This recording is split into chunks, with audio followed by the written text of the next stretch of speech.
പകുതിവില തട്ടിപ്പ് കേസിൽ justice CN Ramachandran നായർക്കെതിരെ കേസെടുത്ത സംഭവത്തിൽ ഹൈക്കോടതി സർക്കാരിനോട് വിശദീകരണം തേടി. ഒരാഴ്ചയ്ക്കകം വിശദീകരണം നൽകാൻ ഡിവിഷൻ ബെഞ്ച് നിർദ്ദേശം. മനസ്സർപ്പിച്ചാണോ കേസെടുക്കാനും പോലീസ് തീരുമാനമെടുത്തതെന്ന് ഹൈക്കോടതി ചോദ്യമുന്നയിച്ചപ്പോൾ കേസെടുക്കുന്നതെല്ലാം മനസ്സർപ്പിച്ച് തന്നെയാണെന്ന് ഡയറക്ടർ ജനറൽ ഓഫ് പ്രോസിക്യൂഷനും വ്യക്തമാക്കി.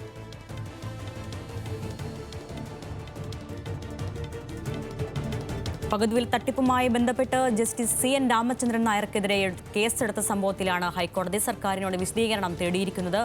ഒരാഴ്ചയ്ക്കകം സർക്കാർ വിശദീകരണം നൽകണമെന്നാണ് ഡിവിഷൻ ബെഞ്ചിന്റെ നിർദ്ദേശം.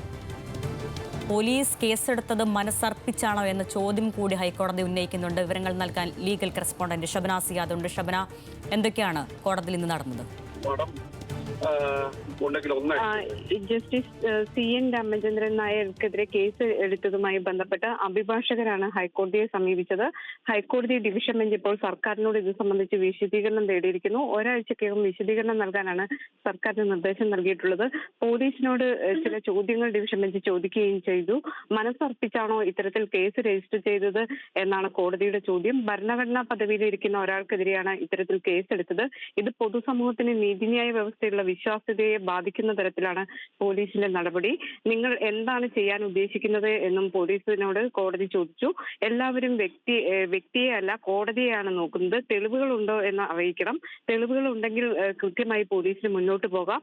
കോടതിയുടെ ആശങ്കയാണ് പങ്കുവച്ചത് എന്ന് ഡിവിഷൻ ബെഞ്ച് പറഞ്ഞു.